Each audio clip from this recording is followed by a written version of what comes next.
Já acionou para aqui o vídeo? Bom, nosso boa noite a todos.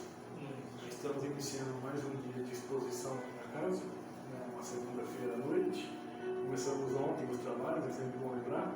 A casa agora está abrindo aos domingos, das 9 às 10 da manhã, uma exposição também, e depois do trabalho de passes. Agradecer a presença de todos, agradecer a presença daqueles que estão nos assistindo de forma remota, de forma online, onde quer que esteja, em casa, no trabalho, às vezes a caminho de casa, na casa de algum amigo. Obrigado pela presença e pela interação.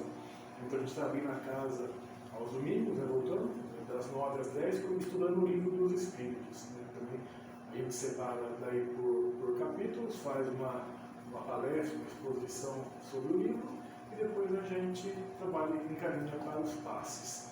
Aproveitando os recadinhos, nós ainda estamos em bastante livros do Fundamento da Doutrina Espírita, que também é doação. Então, para aquele que nunca leu, que quer começar o estudo da doutrina, ou para quem já começou e quer também ver alguns dos seus fundamentos, está bem escrito aqui nesse livro. E também para quem já pegou, gostou e não quer se desfazer dele, pode pegar outras obras, outros exemplares e doar. Dar de presente, dar para aquele que às vezes é simpatizante da doutrina, ou que não é simpatizante, mas tem muitas dúvidas e quer aprender um pouquinho mais, é sempre importante. E aproveitando também que no dia 4 de dezembro, é um domingo, às 9 horas da manhã, nós vamos ter uma palestra comemorativa aos 53 anos da casa, do Pátria do Evangelho. Será com o expositor Sandro Poço. Ele vem lá da cidade de Campinas, começa os trabalhos a partir das 8h30, um pouquinho antes, a casa já vai estar aberta com uma apresentação musical dos nossos amigos Paulo, Mara e Rosa. Então acho que faz tempo que a gente não escuta eles tocando, principalmente por causa da pandemia, tocando assim de modo presencial. Então é importante a presença de todos. Ele vem falar para a gente por que ser espírita. Então é um tema bastante atrativo no domingo de manhã. Está aqui o cartaz, para quem quiser, a gente vai deixar no mural e já vamos começar a divulgar na nossa página, principalmente lá no Facebook. E hoje, então, iniciando, a gente vai falar sobre o perdão das ofensas. Mas antes de iniciarmos a exposição dessa noite, eu convidaria a todos, para onde quer que nós estejamos, que nesse momento possamos buscar levar nosso pensamento até Deus, nosso Pai, até Jesus, nosso Mestre, e daí pouco importa se de olhos abertos, de olhos fechados, mas da maneira que a gente melhor se compenetrar no alto.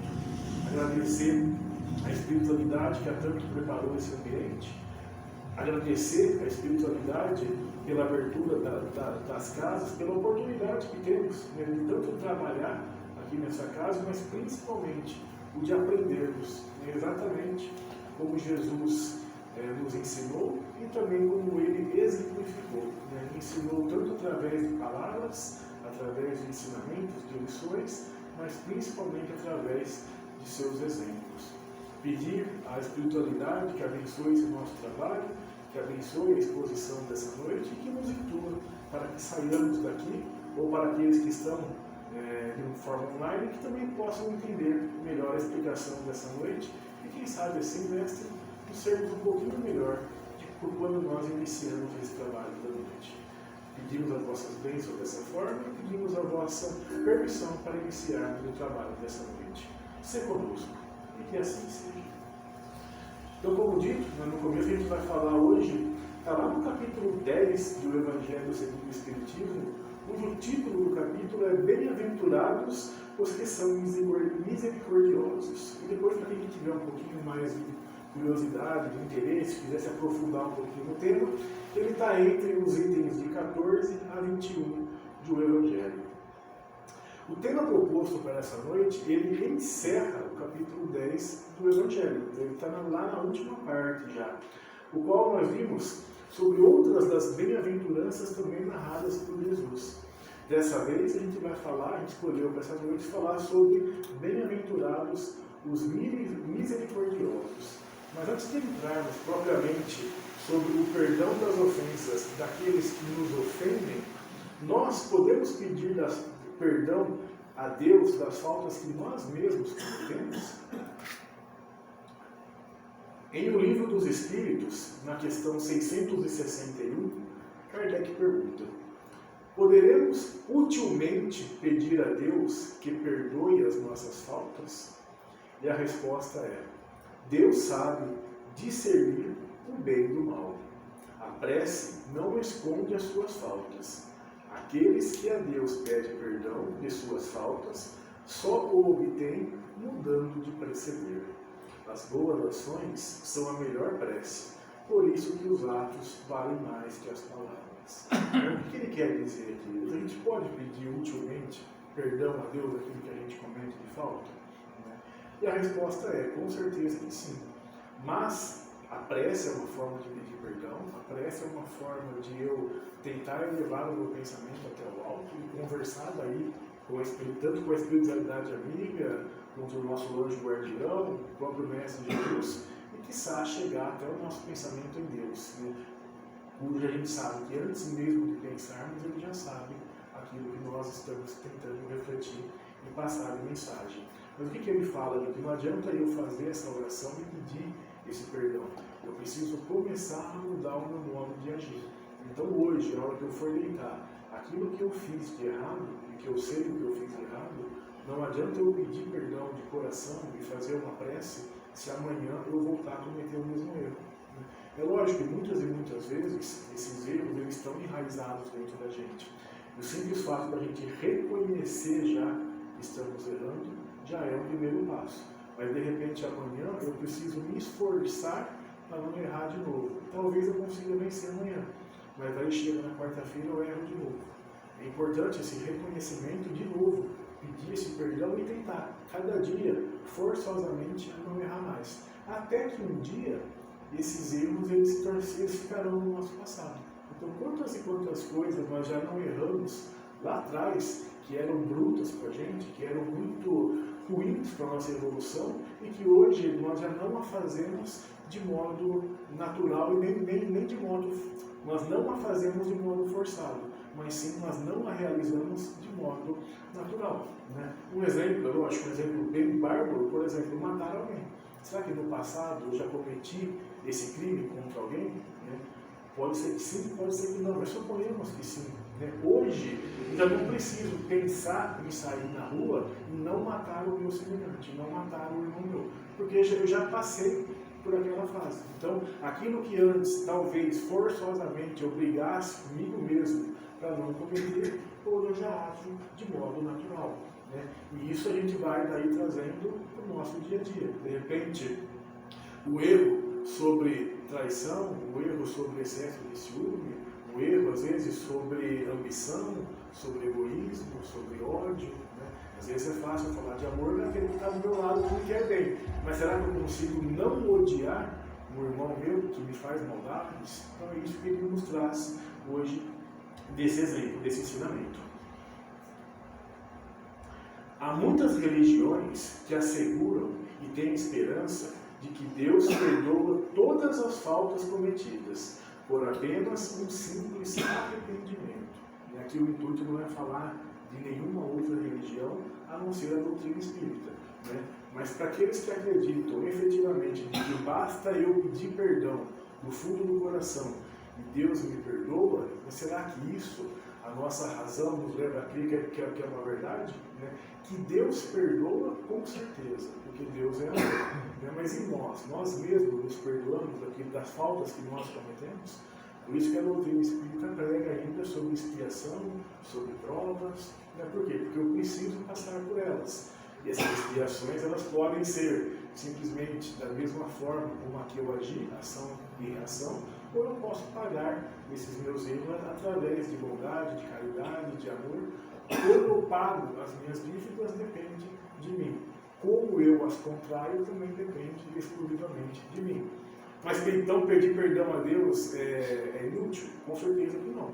Reconhece a grandeza dele perante nós e nós começamos a reconhecer esses nossos erros, esses nossos deslizes.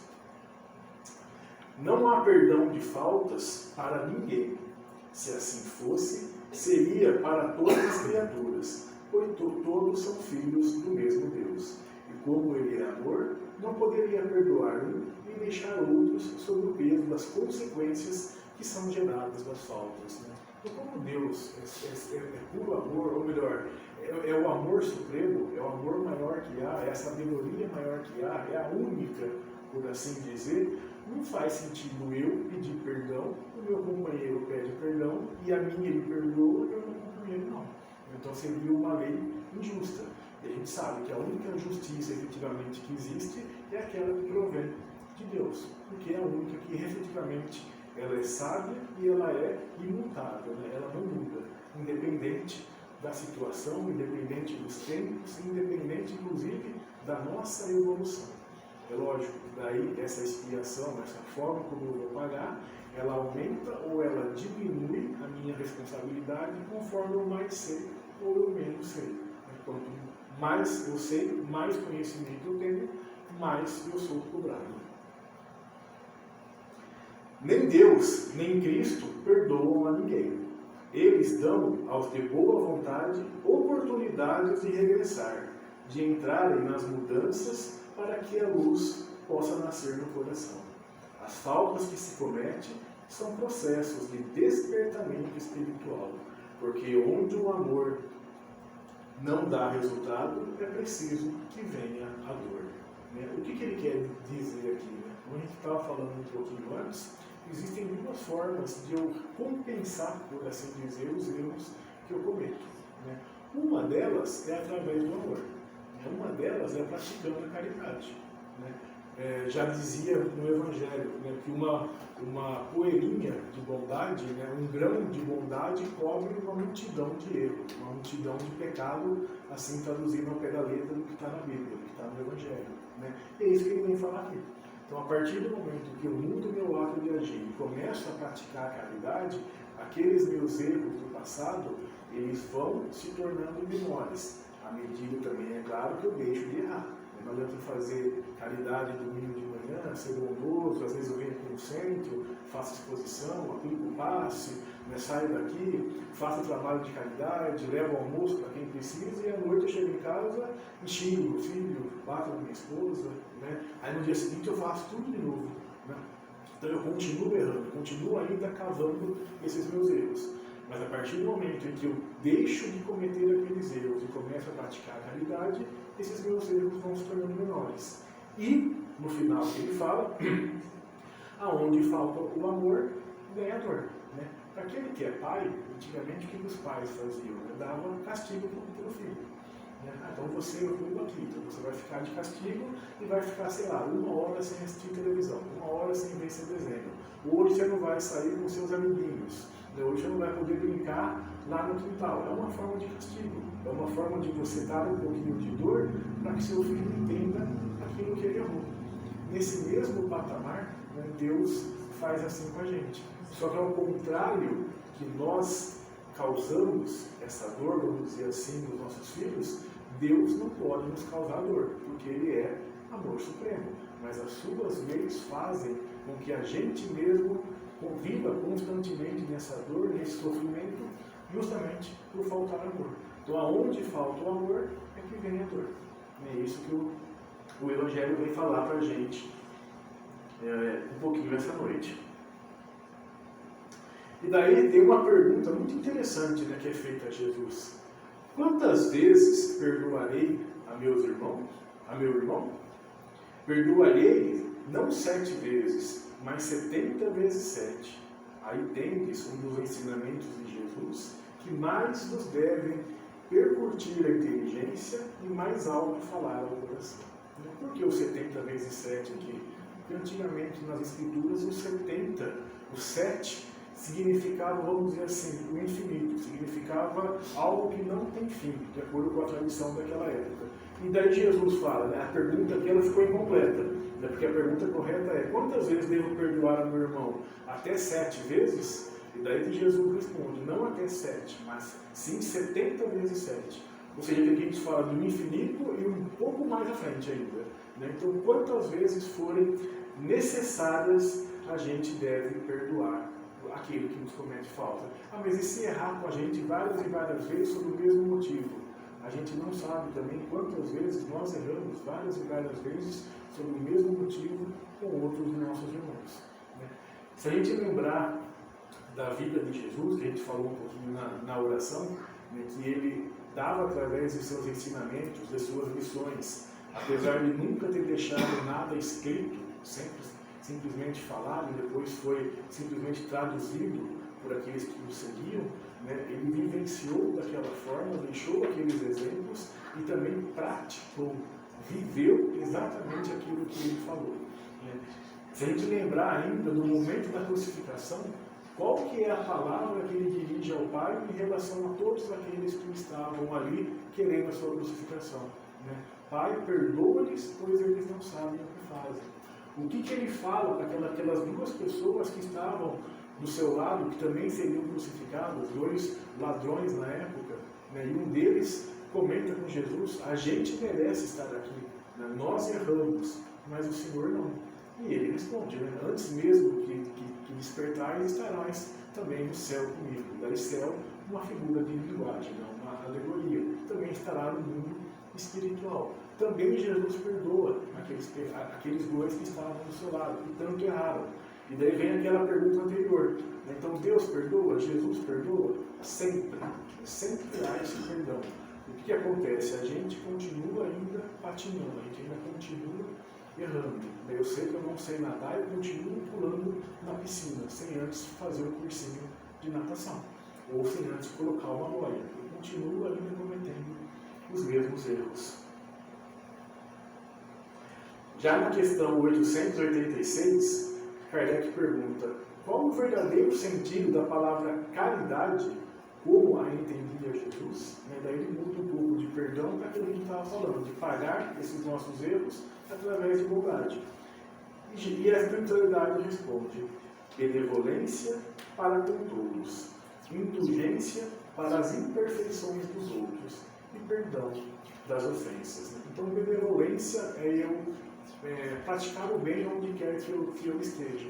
E daí isso nos remete depois, no Evangelho, a uma outra frase, né, que fala o seguinte: eu serei cobrado, né, ainda nessa vida e em outras vidas também, ou seja, dentro do meu planejamento, dentro da minha existência, que é imortal, não só pelo bem que eu fiz, pelo mal que eu fiz também, mas pelo bem que eu deixei de fazer.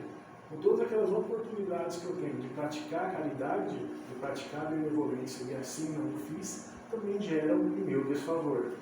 Indulgência para as imperfeições dos outros, ou seja, é reconhecer a indulgência dos outros. Não quer dizer aprovar, não quer dizer ser conivente, mas quer dizer se colocar no lugar daquela pessoa e entender por que ela está passando por aquela situação e por que ela pratica daquela forma. E depois da indulgência, então, o perdão das ofensas. E daí Allan Kardec faz um comentário sobre essa resposta. O amor e a caridade são o complemento da lei da justiça, pois amar ao próximo é fazer-lhes todo o bem que nos seja possível e que desejaríamos nos fosse feito. Tal o sentido dessas palavras de Jesus. Amai-vos uns aos outros como irmãos. A caridade, segundo Jesus, não se restringe à esmola, abrange todas as relações em que nos achamos com os nossos semelhantes, sejam elas nossos inferiores, sejam nossos iguais ou sejam nossos superiores. Então, o que ele quer dizer aqui? Que o amor e a caridade, ele é simplesmente, quando ele fala que é um complemento da justiça, é aquilo que nós devemos praticar no nosso dia a dia. A gente pegar o exemplo de Jesus ainda voltando, parece ser tão fácil. Então eu pego o que Jesus deixou de ensinamento e vivencio exatamente da mesma forma como ele viveu. Mas Jesus está muito distante da gente do ponto de vista evolutivo, porque ele está no nosso redor, no nosso meio todos os dias. Mas ele está muito distante da nossa evolução, então eu não consigo praticar aquilo que ele fez, eu não consigo viver da forma como ele fez. Então daí ele deixa um segundo exemplo, talvez mais fácil. Faça ao outro o que você gostaria que o outro lhe fizesse. E daí a gente começa a errar menos. Eu gostaria que o outro me tratasse dessa forma, eu gostaria que o outro falasse comigo dessa forma, eu gostaria que o outro agisse comigo dessa forma. Se a resposta for sim, então eu estou no caminho certo, eu vou agir da mesma forma. Se a resposta for não, então eu tenho que começar a repensar o modo como eu estou vivendo, o modo como eu estou agindo dentro da minha sociedade. Ainda continuando, o homem verdadeiramente bom procura elevar aos seus próprios olhos aquele que lhe é inferior, diminuindo a distância que o separa. Então aqui é importante também, quando eu for praticar esse ato de caridade, eu não me sinta, eu não fique tão equidistante daquele que está, a quem eu estou ajudando, que às vezes pode ser um inferior nosso. E daqui é um erro a gente achar que o inferior é do ponto de vista material. Não, é do ponto de vista moral. Então eu devo agir com aquela pessoa que às vezes está errando, praticando a maldade, sabendo que ele está praticando pela sua evolução. Mas se a gente pegar Jesus, ainda voltando ao exemplo máximo que nós temos, quantas e quantas atos ruins ele vivenciou e quanto que ele se contrapôs aquilo de maneira distante. Pelo contrário, ele sempre estava ali do lado, sempre estava ali perto, sempre estava ali abraçando, estava ali inclusive vivendo com quem precisava. Por quê? Porque ele era o médico dos médicos, então ele estava levando o remédio, a cura, para aquele que precisava. E não estamos falando de novo de cura material, mas sim da cura moral, da cura espiritual. Espíritas, jamais vos esqueçais de que tanto por palavras como por atos, o perdão das injúrias não deve ser um termo vão. Pois que vós dizeis, espíritas, sede espíritas, pratique, vivencie, estuda, faça algo que a gente aprende aqui através dos evangelhos, através das aulas básicas, através das obras depois complementares ou aprofundadas, por exemplo, as de Chico Xavier. Então, estude, mas também viva aquilo. Porque a partir do momento em que eu só estudo e deixo de viver, eu aprendi, mas eu não estou praticando. E daí eu vou ser mais cobrado, porque eu já sei como eu deveria ter feito. Então é até perigoso, mas assim, é um perigo bom. Porque a partir do momento que eu começo esse despertamento, talvez eu erre ainda por vários e vários dias, semanas, meses, anos, às vezes até encarnações. Mas eu já aprendi. E daí eu vou, uma hora isso vai despertar dentro de mim. Ouvidai, ou esqueçai o mal que vos hajam feito, e não pensai senão numa coisa, no bem que podeis fazer. Feliz, pois, daquele que pode todas as noites adormecer, dizendo, nada tenho contra o meu próximo. Será que a gente consegue hoje deitar e dormir e falar essa frase? Eu nada tenho contra o meu próximo. Ou nada o meu próximo tem contra mim. Mas não porque ele quer, mas sim pelo meu modo de agir, pelo meu modo de vivenciar. Perdoar aos inimigos é pedir perdão para si próprio. Perdoar aos amigos é dar-lhes uma prova de amizade. Perdoar as ofensas é mostrar-se melhor do que era. Então, o que ele fala aqui? Então, pedir perdão para si próprio, perdoar os inimigos é pedir perdão para si próprio. Por quê? Porque muitas vezes esses nossos inimigos são por atos que nós mesmos cometemos uns contra os outros. E talvez eu tenha, em letras garrafais, em letras maiúsculas, eu tenha melhorado um pouquinho mais do que ele. Por isso que ele ainda me persegue. Talvez eu não tenha melhorado e por isso que ainda haja esse embate. A partir do momento que eu perdoo a mim mesmo. E quando eu perdoo ao amigo, é uma prova de amizade que eu estou dando para aquele meu amigo. E temos uma reflexão. Perdão dos lábios. Muitas pessoas dizem com referência ao seu adversário, eu te perdoo, mas interiormente alegram-se com o mal que lhe advém, comentando que ele tem o que merece. Quantos não dizem, perdoo, e acrescentam, mas não me reconciliarei nunca, não quero tornar a vê-lo em toda a minha vida. Mas será que isso de fato é o perdão de Jesus que o Mestre nos ensinou e nos exemplificou? Ou muitas vezes a gente fala assim, eu perdoo, mas A vida vai te pagar, a vida vai te ensinar, né? A vida vai fazer com que você se arrependa. Será que eu de fato perdoei ou foi simplesmente com a boca? Porque a partir do momento em que eu maldizo, né, alguém, que eu falo, que eu desejo com que ele sofra aquilo que ele fez comigo, talvez eu não tenha perdoado. Né? Talvez não. Né? Talvez agora bem minúsculo. Né? Com certeza eu não perdoei. Né? Porque eu simplesmente falei para deixar o outro melhor, para me sentir melhor em relação ao outro. Eu falei, eu te perdoo, porque você errou. Mas pensamento, né? Um dia você vai pagar. Um dia alguém vai fazer exatamente isso que você fez comigo. E isso não é perdão. Né? Simplesmente a justiça divina é que vai trilhar o caminho daquele nosso companheiro. E ele pode nunca ser acometido do mesmo mal que fez. De repente ele muda, começa a praticar a caridade, começa a praticar o amor, faz a sua reforma íntima e pelos seus atos de bondade ele paga aquilo que ele fez de ruim. Um segundo ponto é o perdão do coração. O perdão cristão é aquele que lança um véu sobre o passado. O esquecimento completo e absoluto das ofensas é peculiar às grandes almas. Não olvideis que o verdadeiro perdão se reconhece muito mais pelos atos do que pelas palavras. Isso foi escrito por Paulo, o apóstolo. Será que hoje, quando a gente pede perdão, eu não sei o meu passado. Mas será que, por exemplo, quando eu peço perdão a Cristo e eu era uma daquelas pessoas que pediu a sua crucificação, ele vai se lembrar daquilo e falar, não, Fábio, você estava lá, eu lembro do seu rosto, eu lembro do seu espírito pedindo a minha crucificação. Então você não está pronto a perdoar ainda.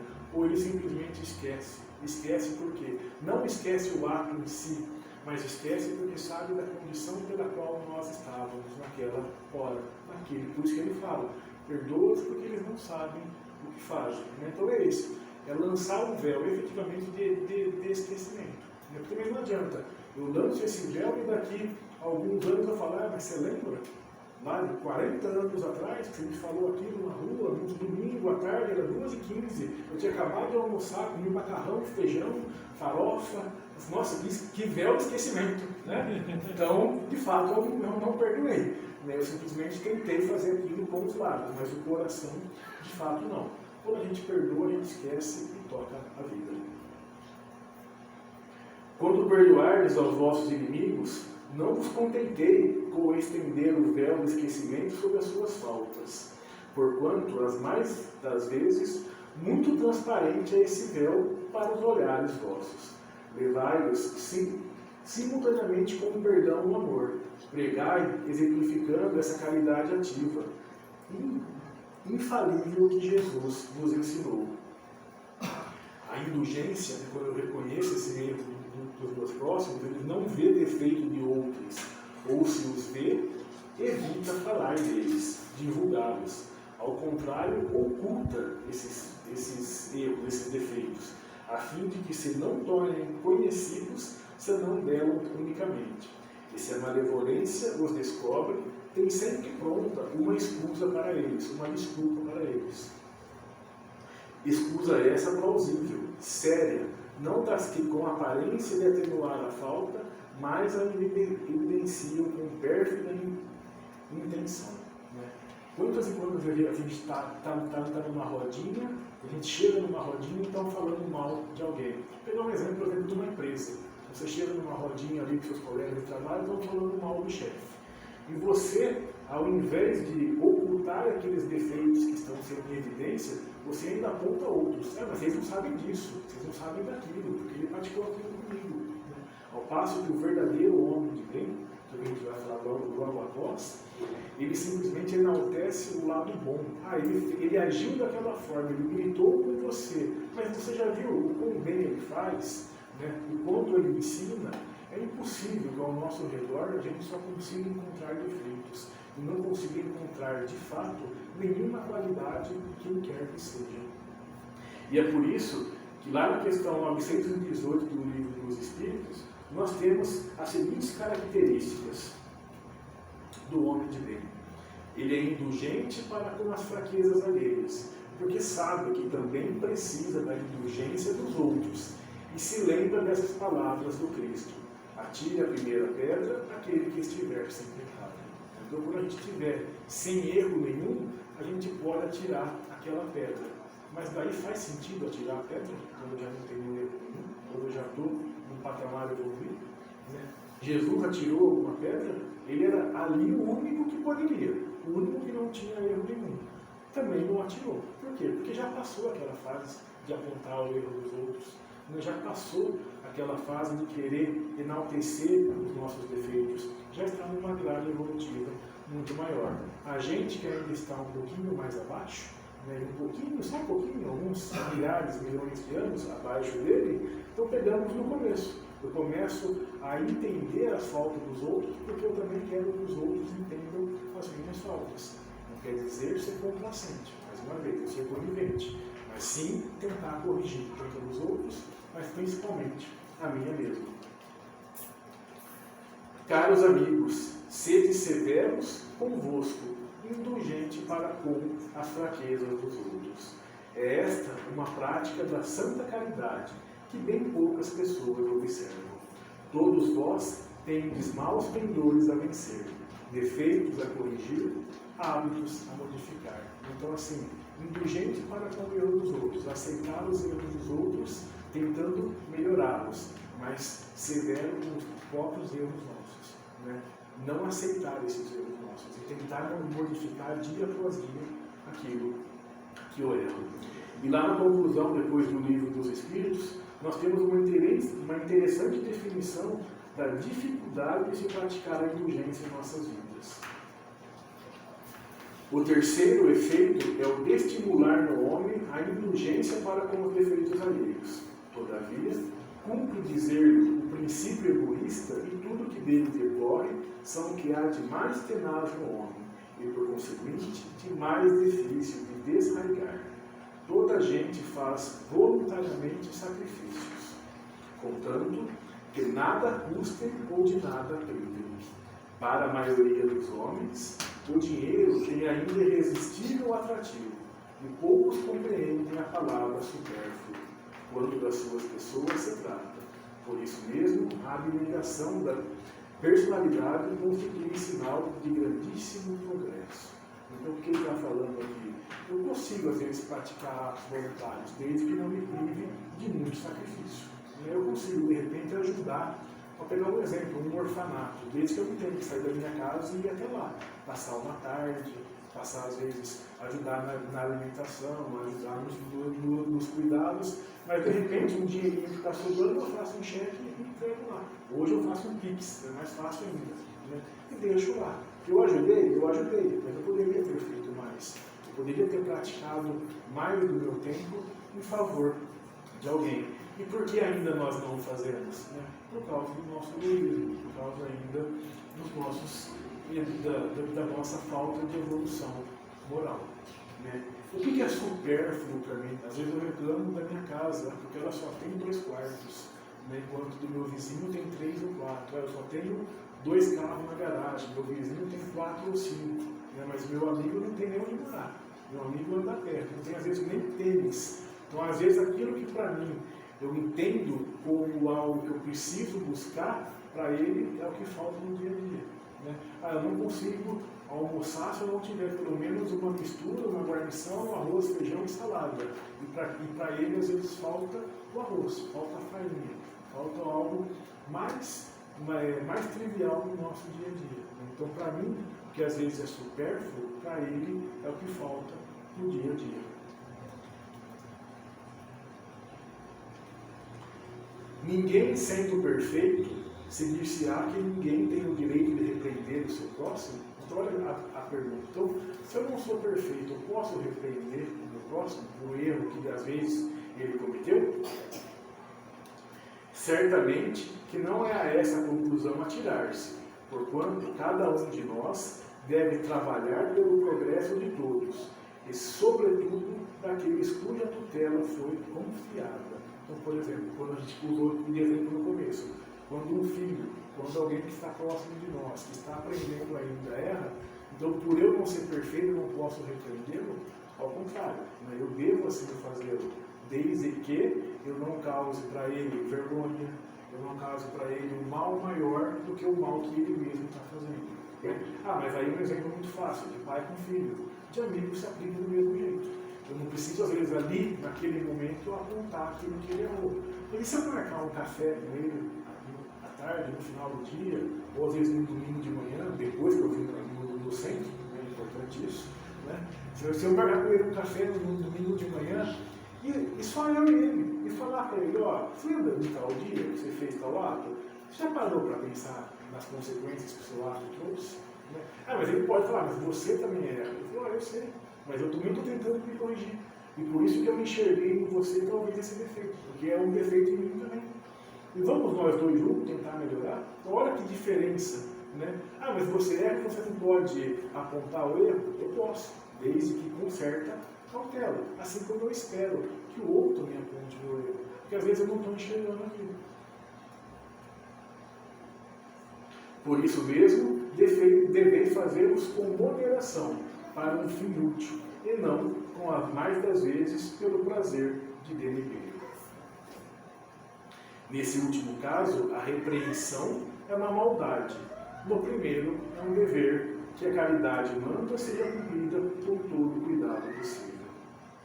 Ademais, a censura que alguém faça a outro deve ao mesmo tempo dirigi-la a si próprio, procurando também saber se a não tem merecido. Muitas vezes a gente enxerga no erro dos outros o erro que nós mesmos praticamos no nosso dia a dia. Será repreensível notarem-se as imperfeições dos outros, quando daí nenhum proveito possa resultar para eles, uma vez que não sejam divulgadas, então alguém erra em silêncio ali. Né? Será possível repreendê-los mesmo assim? Tudo depende da intenção. Né? A gente que faz estudo de direito, essa palavra a gente mais usa, né? Depende. Tudo depende. Aqui no caso é a mesma coisa, tudo depende da intenção. De certo, a ninguém é proibido ver o mal quando ele exista. Ainda é inconveniente ver em toda parte só o bem. Semelhante ilusão prejudica o progresso. A gente está num mundo de prova e expiação. O erro está no fazer-se que a observação redunde em detrimento do próximo, desacreditando-o sem necessidade na opinião geral. Dá-se inteiramente o contrário quando estendendo sobre o mal um véu, para que o público não o veja, aquele que note os defeitos do próximo o façam em seu proveito pessoal. Isto é para se exercitar em evitar o que retorna aos outros. Então é aquele cuidado que a gente falou no começo. Né? É chamando cantos, às vezes só vocês dois, uma conversa, explica, né? Aponte para ele sem desmerecer, entendendo a situação dele e procurando também com que ele entenda o seu modo de pensar. Haverá casos em que convenha se desvende o mal de outrem, né, que torna aquilo público. É muito delicada essa questão, e para resolvê-la, necessário se torna apelar para a caridade bem compreendida. Se as imperfeições de uma pessoa só a ela prejudicam, nenhuma utilidade haverá nunca em divulgá-la. Né? Se só prejudica a sua própria evolução, não precisa tornar aquilo público, por assim dizer. Né? Basta que você tente procurar ele e fazer com que ele se melhore também. Se, porém, pode acarretar prejuízo a terceiros, deve-se atender de preferência ao interesse do maior número. Por exemplo, crimes. Então, o crime deve se tornar público, o julgamento é público. Então, ele deve ser levado a julgamento. O julgamento é totalmente diferente de você humilhá-lo, de você causar para ele mais mal do que o ato que ele mesmo praticou. Isso não quer dizer ser bonzinho com o bandido, como muita gente fala por aí. Isso aí é abraçando a todos, não é isso. Né? Mas é simplesmente fazer com que o seu castigo não seja o que muitas vezes é no nosso dia a dia, muito maior do que o crime que ele cometeu. Até mesmo porque a gente também não sabe os crimes pelos quais nós cometemos no passado. Será que a gente gostaria de dar a esse tratamento a ele, o mesmo tratamento, né, que se a gente tivesse errado? Segundo as circunstâncias, desmascarar a hipocrisia e a mentira pode constituir um dever, pois mais vale caia um homem do que vivam muitos a ser suas vítimas. Em tal caso, deve-se pesar as somas das vantagens e das inconveniências. Né?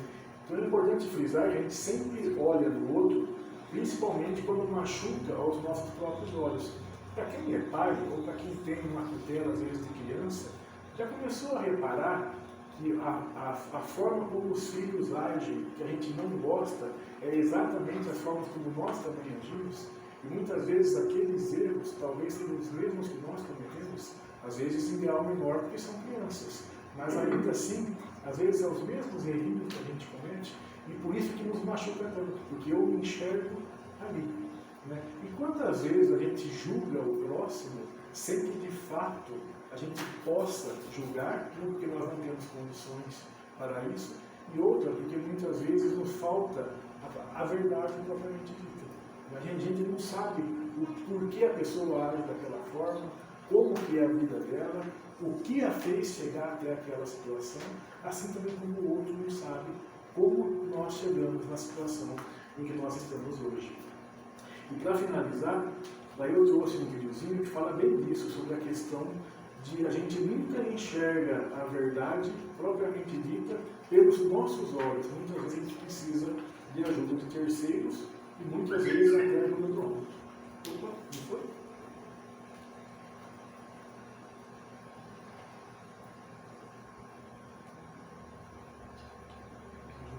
Dá um jeitinho.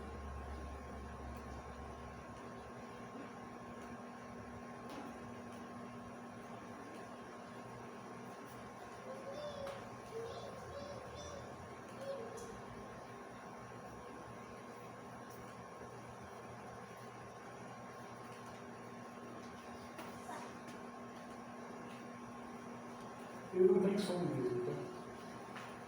A gente percebe essa pessoa, esse morador de rua, morando, vivendo na frente da casa desse comércio, né? E ele acorda jogando água naquele morador de rua. No dia seguinte, a mesma cena. Né? Olha como ele é repreendido.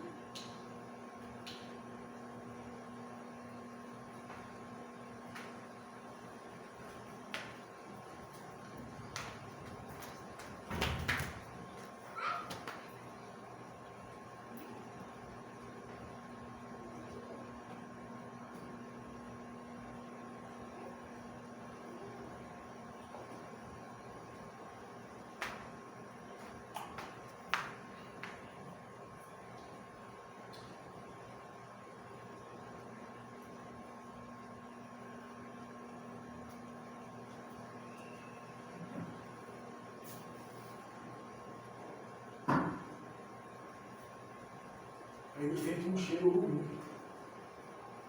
quando ele abre o mercado. Porque ele fala, que cheiro é esse? Ele fala, nossa, você urinou aqui na frente do meu estabelecimento. Então ele sai chutando e xinga ele até que o rapaz sai.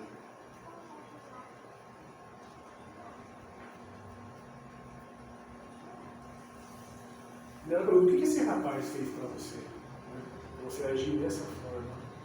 Ele acorda no outro dia e não encontra mais aquele rapaz ali morando na frente.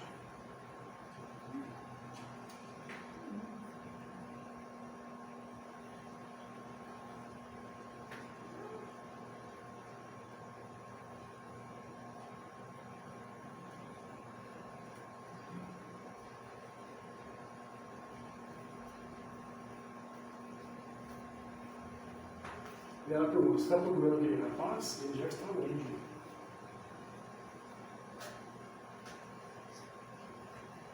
E daí ele percebe que tem uma câmera que filma a frente do comércio dele. E daí ele vai olhar as filmagens. Né?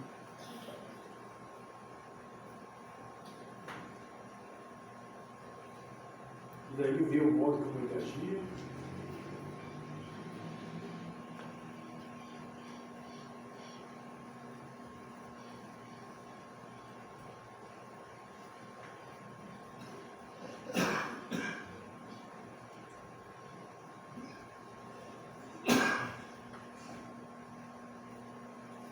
como aquele rapaz defendia o comércio daquele senhor, a quem queria pichar, a quem queria sujar.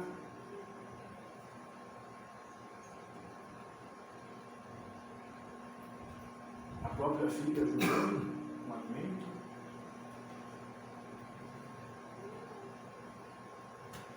E no dia, no fatídico dia da urina, né? Que não era o rapaz, pelo contrário, ele expulsa aquele que estava cometendo aquele auto da frente do comércio do outro.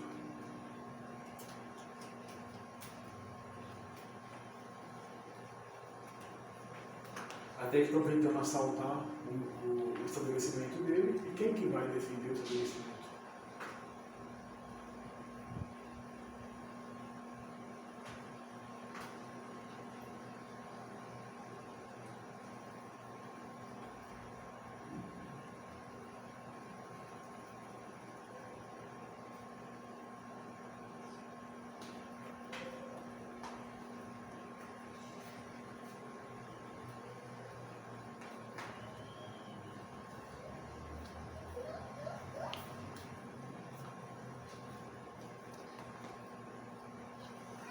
Percebam, né, que às vezes a gente maltrata, às vezes a gente julga alguém sem nem saber o que de fato acontece, né? Seja na vida daquela pessoa, seja na nossa própria vida, né? Então por isso que nós nunca devemos, né, julgar alguém, né, maltratar alguém. A gente não sabe qual que é a verdadeira realidade dos fatos, seja na vida dele, seja na nossa própria vida, até que acomete o ato supremo daqueles dois que estavam tentando assaltar. Por isso que o rapaz nunca mais apareceu. Então será que muitas vezes essa pessoa que a gente também xinga, que a gente também humilha, não é aquele que mais tenta nos ajudar, né? E a gente se acha numa posição tão superior a ele, quando a gente está muito aquém da evolução daquela pessoa efetivamente está. Então era isso que eu queria trazer para essa noite. Eu espero que tanto aqueles que estejam aqui presencialmente, como aqueles que, mais uma vez agradecendo, que estejam de forma online, entendam o significado da verdadeira palavra perdão, da indulgência, da caridade, e que possamos assim praticá-la no nosso dia a dia. Agora, dando continuidade então aos trabalhos dessa noite, né, aqueles que aqui estão presencialmente, nós convidamos para o trabalho dos passes. Aqueles que não puderam comparecer, estão nos acompanhando, com certeza esses mesmos fluidos também atingirão a cada um de nós. Né? Mais uma vez, uma boa noite a todos e obrigado pela atenção.